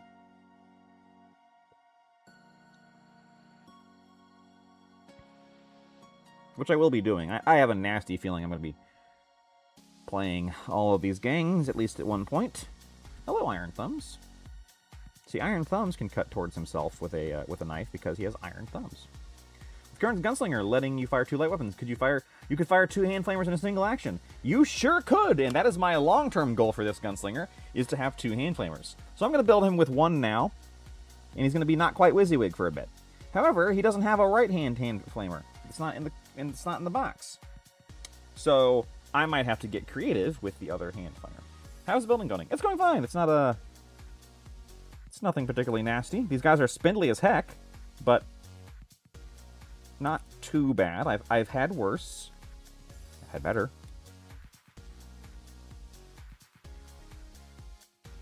The only problem with double hand flamers is I don't know if that's... When I say that's going to be my long-term goal, I don't actually know if that's the case. Because they have a 6-up ammo check. You're going to be reloading a hand flamer every time you fire it. Unless you're very lucky. Or you have a dedicated munitioneer near you. So you're going to have a bad time. And you cannot... And it is only... the reload action is not reload both. It is only reload one weapon. You have to have a skill to reload all the weapons you're carrying in one action. So, and even Munitioneer only lets you reload one weapon. So, yeah. I don't think double hand flamers without a very specialized build is going to be good, and given the cost, probably not worth it.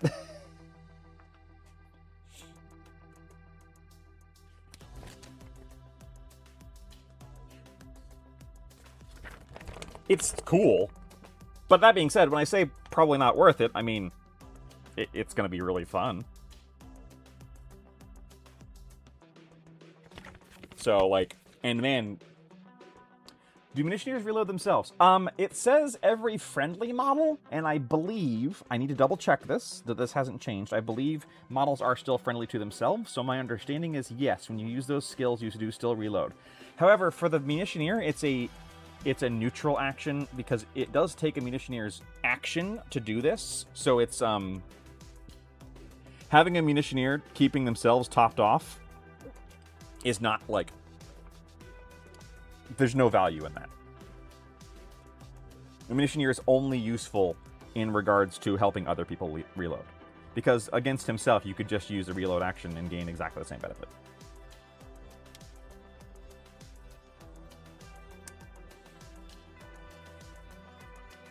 So yeah, he's only useful if he's helping himself and other people reload, or helping other people reload. But yeah, I still think a munitioneer with a plasma gun would be a great call because. But he's only going to be handy if you help other people reload. And if everyone's carrying easily reloaded las guns, he is obviously less valuable himself. So that's why I'm not starting off with a tech who is munitioneer. Probably will get one later, either through upgrading my prospects into one. Oh yeah, it would be a fun thing, and that's the thing. Is like people do. That's one of the examples of a suboptimal thing. But you could do a gunslinger build, infiltrate him if you got him the skill point later, or through other shenanigans, infiltrate somebody, and then double flame somebody, and you'd probably really hurt them.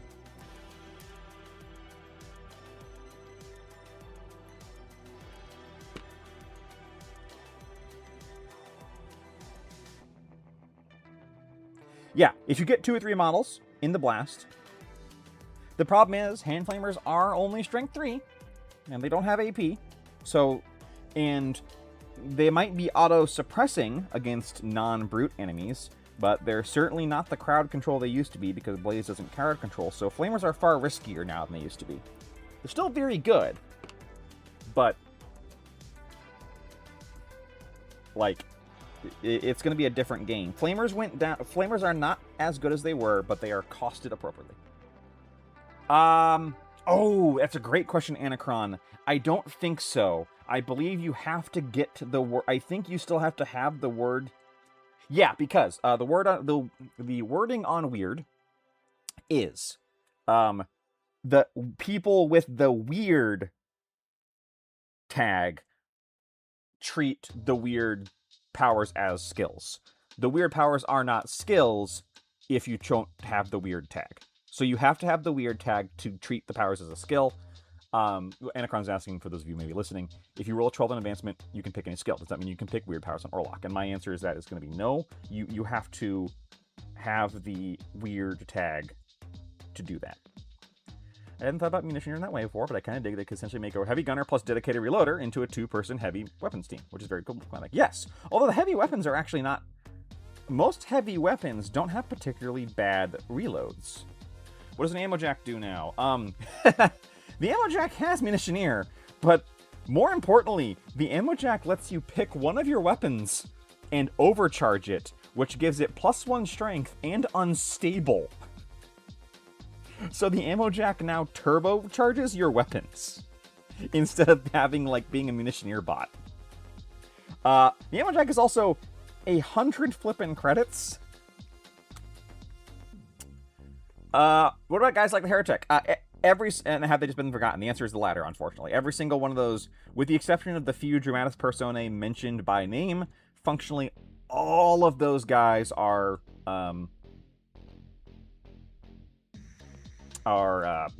gone. Corpse Grinder's still good. Yeah, they don't be afraid just because they lost the mask, because they did. They lost their masks. However, everyone's a little easier to shoot now. Melee is just as deadly as it was. Corpse Grinders no longer feel the need to dual wield everything, which means a lot of their heavier weapons are really good. And Corpse Grinders can get the thing that gives you +1 strength on your heavy weapon, meaning that a lot of those like really terrifying Corpse Grinder weapons that you couldn't dual wield effectively are now even more terrifying. So Corpse Grinders will absolutely blend you in melee. They also are the only gang now, besides Orlocks, who have strength 4 built in. So they're very strong. They're glass cannons, just like they were. They do have to play differently because they don't have the masks, but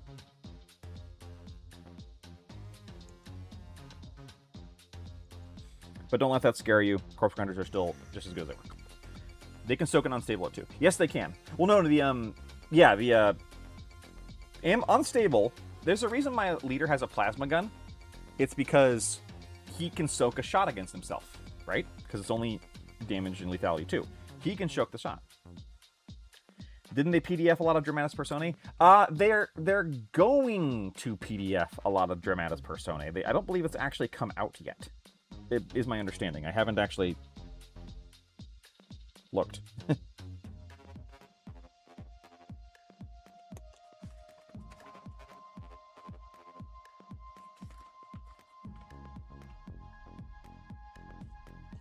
Here we go. We got this guy who's doing kind of a Matrix dodge dance.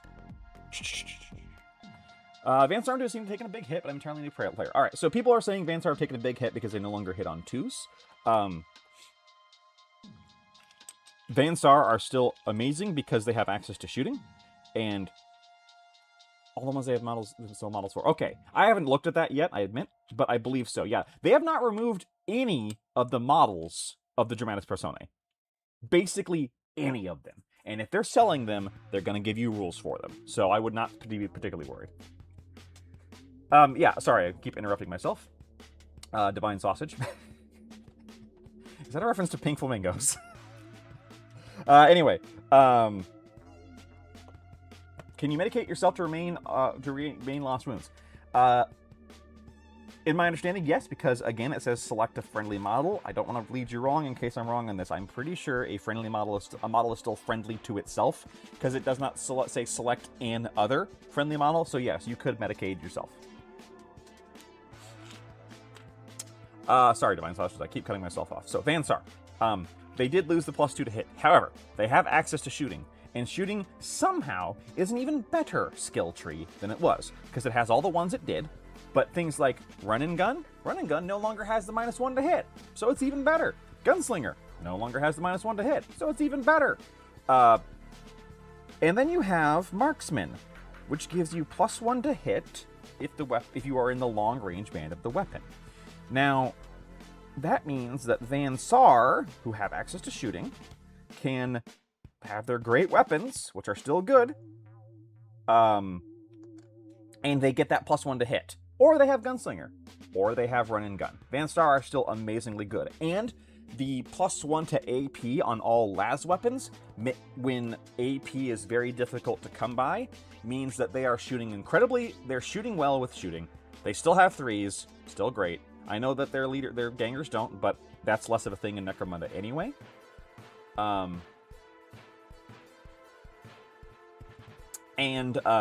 The access to +AP, they still have a good, strong weapons list. Their sub-carbine and their specific weapons are better now because of the short-range stuff. I think Vansar are doing fine. The only weird thing is that their Ash Waste Rig is now a vehicle, but that's just an odd thing that doesn't actually mean it anymore. Do the new gang books replace the entry in the gangs of the Underhive book? No. They add, not replace. Yep, those answered that already. Can prospects be specialists? Yes. So when prospects level up to ganger, they get the specialist keyword, which means that they can be specialist. Yes. Maybe she the beach same colors Abe from Hellboy. That is certainly an offer, like fish people. Yeah. Yep, I will be looking up fish people. I will not make the same mistake where I looked up kobolds on Blue Sky once and forgot to turn the not safe for work tag off. Boy, you people really like kobolds in a specific kind of way that that is not my bag. But,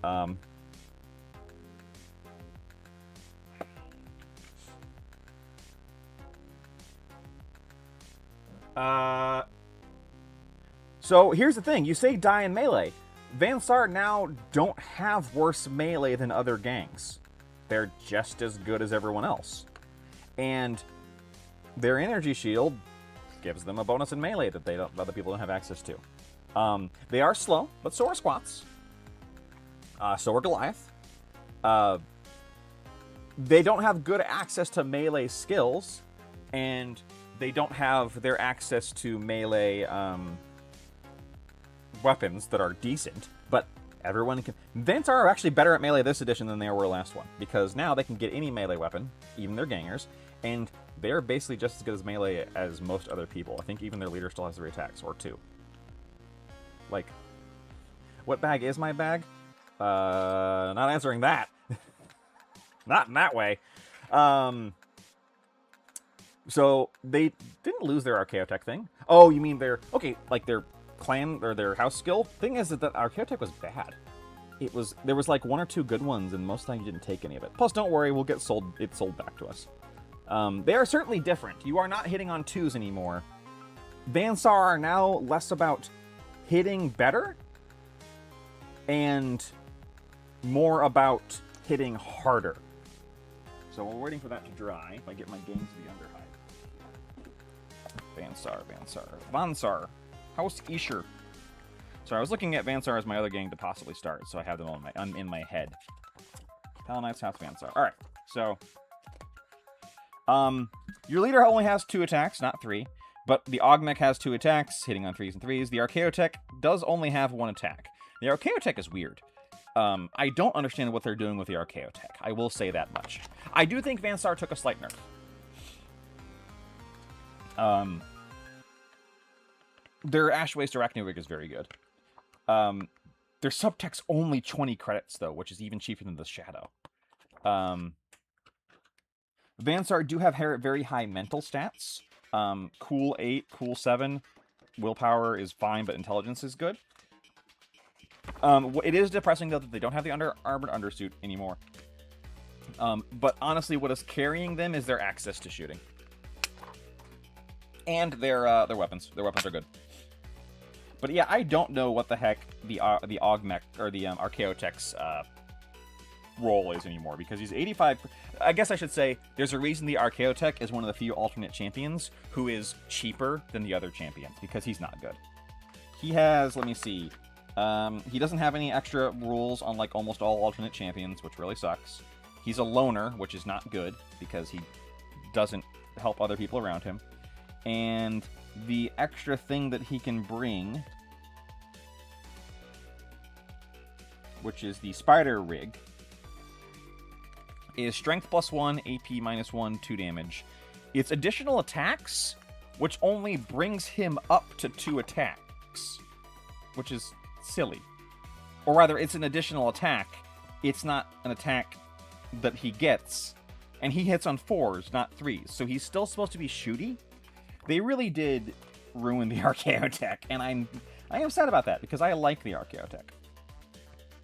Also, Vansar have all that fun stuff from the specialists built in that other gangs don't have. So I think that's why, because they have like the Vox Array, they have the Refraction Cloak, which is the -1 to be shot, -2 if you didn't move, which is amazing. And they have the Servo Medicae.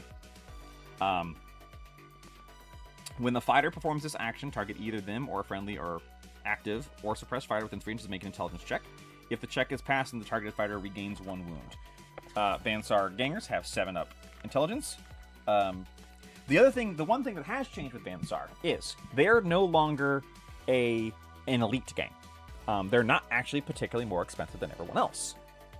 So it's going to be a change of pace for those of you used to having very few Vansar gangers. I just realized I misaligned this guy, so we're going to very slightly...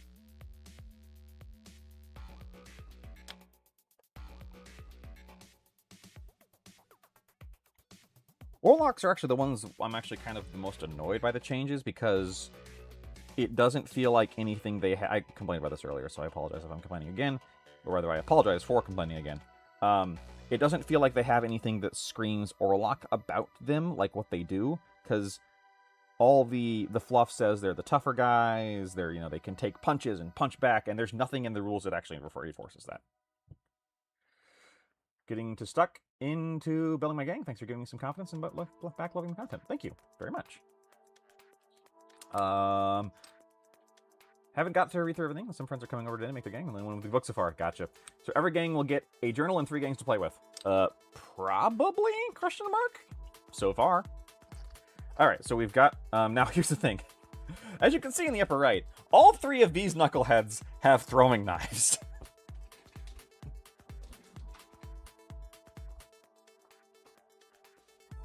And only throwing knives. And I did that for one very specific reason. Because throwing knives wound on a 4-up, and I know that I am facing things where I'm going to be wounding on 5s if I'm not careful. So functionally, a throwing knife is just a worse flechette pistol. But I could not afford flechette pistols, and I wanted more bodies. These guys are all going to get upgraded later. Now, that begs the question... what do we actually give them on their model? because I have lots of throwing knives. That's not the issue, right? Like, there's tons of them. So everyone's going to have at least a throwing knife, because I do think that's important WYSIWYG-wise, right? This one is going to be the medic, because he's the one who's standing tall, right? That's your medic. If I had more time, or rather, if I wanted to invest more time, I would kit bash him.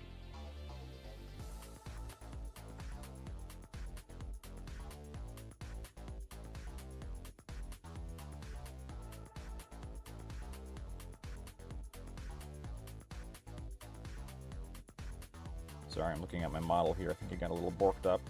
Oop, drop it. And that's completely fair, Petrosky. Like, and that's why it's great that the old edition's still there. And also, we'll see what happens with the new edition, or with the new books, which is a different problem because, yeah, that's GW selling us back the stuff we already bought, right? What the heck? Ah. Super overglued. This is my fault. I'm gonna have to file down his feet later. It's fine. There we go. I've heard that creds are less. That's the thing. Like, everyone's, and that's why you haven't heard me say that for a very good reason, Anacron. Because Anacron's saying I've heard that creds are less in 26. Are you sure about this when you can have any number of hang-arounds in a slopper so cheap? That's why I have not commented on that yet, because I don't know. I don't know if creds are less. I think creds are actually more. There's throwing knives in the pouch slot, kind of. Like, there's other throwing knives that, like, there's throwing knives they can carry, and there's throwing knives they can put on their belts. And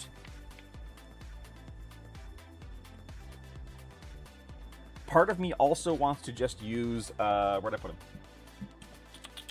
Dang it, where'd I put you? I have the actual Delaque Forge World Medic. Somewhere. Apparently, oh, right here. Alert, alert. I got these guys. I kind of want to just use this guy as my medic and say that that's a throwing knife. just because it's fun. And I might do that. Because that really does say I'm the medic. Yeah, they can wear throwing knives on their belts, but if I'm giving them throwing knives on their belts, what am I giving them to hold? And here's the thing. I have no plans for how I'm going to upgrade these guys later. Which is why I think I'm going to save this body.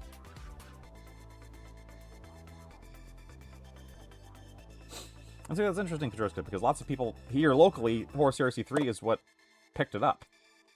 And actually made it shine. So I guess it really does come down to what's your local place. But sometimes you just have to be that positive force. Like, if no one likes it, well, keep offering to play the old edition with people. And I think you'll find that people... I think the reason people stop playing new editions... stop playing with new editions is they're worried the game's going to go away. But if the game doesn't go away because there's someone there who is keeping it, I think that calculus changes.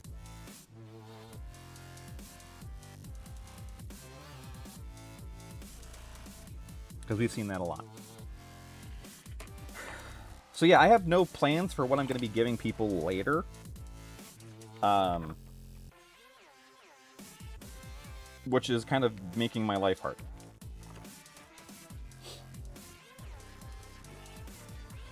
So what are some other generic things that I could give them?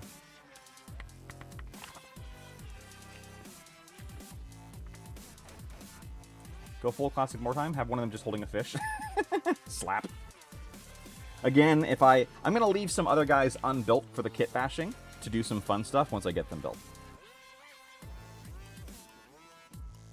They don't tell me what does the pouch knife go with? Is that just a...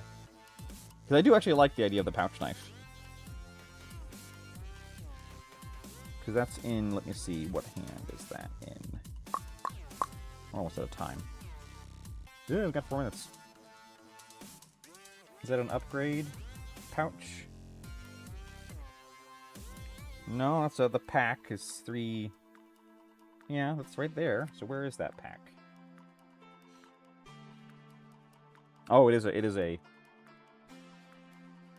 auto guns on their backs. Yep, certainly an option. So what hand goes with the pouch? Because it doesn't say in here. Which I don't need it to, necessarily. Ah, it's A19. Oh, because that goes on their belt. Got it. That one might only go specifically to a given hand, then, if it's meant to go on their belt.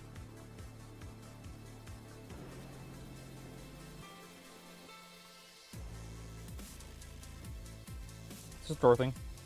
Maybe.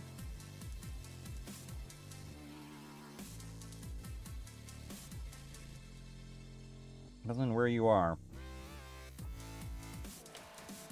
We had folks playing old X-Wings for, one's definitely upgrading to a flechette pistol. I don't know, because I don't actually know if I'm going to like the flechette pistol or not, because I haven't played yet. This is the problem. I just kind of have to, need to suck it up and just build something. Otherwise, I'm going to be here all day. And I don't have the option for that. I got 3 minutes left. So I got to record. Alright, so which one matches the people who are crouching most? I could just give someone double throwing knives. Watch out, watch out, watch out, watch out.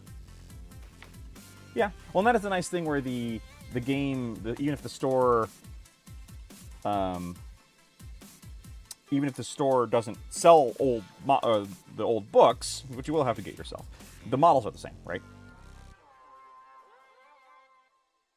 So you can go, well, to heck with you. I'm continuing with the old edition. You can't stop me. Next stream off to buy plastic. Have fun. I think the hand in the pouch goes to the sniper rifle build. It does, right. Or one of the sniper rifle builds. Because there's a couple of them.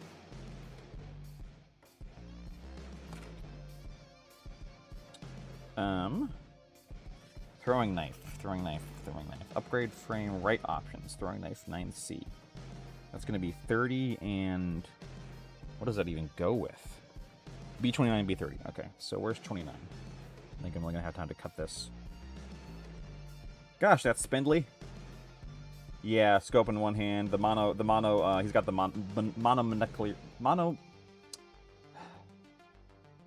monocular sight? What is it called? Whatever it is. B29, where's 29? Where's 29? Oh, wait, am I doing the wrong one? No, 29, 30. Where's 30? No, well, I did B30. Where's 29? Oh my gosh, I'm going crazy. I'm sorry, guys. 29, where are you? 5, 38, 41, 26, 27, 43, 19. I don't see a B29 on here, but it's got to be on here. 10, 9, 21, 22, 39, 38, 29. There you are. All right, and with that clippy, that is where we will call it for today, unfortunately.